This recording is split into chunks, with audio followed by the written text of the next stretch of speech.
Hi, everybody. I'm Mike Staver. This is Mondays with Mike, a weekly video series where we answer questions from people just like you. Here's this week's question. I lead a team of 10. It's a sales team, and I have never managed a group before. I have always been a do-it-myself person. I began adding people to my team a year ago, and now I fear I have created a monster. Probably have. I spend more time managing personalities and solving problems than I do selling and building our sales funnels. Okay. 2 questions. First, how do I know if it's worth it? I'm assuming, how do I know if it's worth it building a team? And then secondly, if I keep it, what do you suggest I do to learn to manage it better? Well, here's how you know if it's worth it. If the net revenue to you, not gross, not the volume number at the top, right? So if you're doing $1 million a year in sales and you were doing $900,000 a year before the funnel, before the team, then it's, I made an extra $100,000, but not necessarily. So you want to measure the bottom. You want to measure the net operating gain. So if you're at 900,000 and now you're at $1 million, but let's say you had 10% net profit, you were at $100,000 and now you're still at 100,000 or even worse, less than 100, then you don't have 10% net operating profit anymore. And it's not worth it then, unless you're growing it over time. So that's how I measure it. I measure, first of all, is my net, the thing I hold back at the end of the day, growing as I grow my team. That's first. Then the second thing I look at, because remember, top line growth can drown you. I've got clients who significantly increase their sales volume and couldn't hardly pay their bills because they had big, high demand clients and weren't really profitable.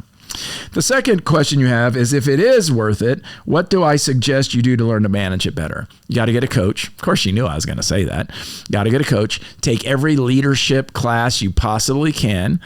I think if you can take situational leadership, if you can find a situational leadership seminar near you, take that, because it'll help you understand the dynamic of what you as a leader have to do to be able to implement good management skills into various elements of the business. That's the second thing I would do. The third thing I would do is ask yourself, are you adequately delegating the things you aren't very good at? Because some of your things you're not good at. You're obviously a salesperson. You obviously love sales. You're probably not that great at some things. I'm not. I know very much. Organizing, detail stuff, not very good at. So I delegate that, or I outsource it, right, to somebody who can do it better than me. The day I knew my limitations was the day everything got better. So measure revenue, profit, measure energy, right? How much energy is it taking you? What is that phrase? Is the juice worth the squeeze? Is the juice worth the squeeze? And if the juice is worth the squeeze, then do it. And then delegate or evaluate whether you're doing the things that really do help the business go forward. And if you're not, are you delegating those or outsourcing those? Okay.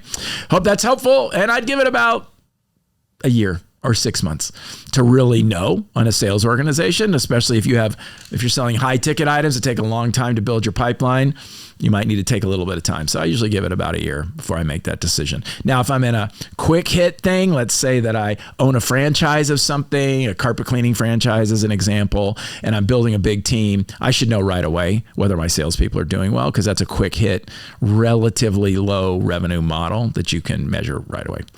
Hope that's helpful. If you have a question, you can send it to info@mikestaver.com. That's right, info@mikestaver.com, and we'll work it into an episode in very short order. Don't forget to share Mondays with Mike on your social channels and in your networks. We appreciate you watching and want you to invite other people to as well. Till next time, take care.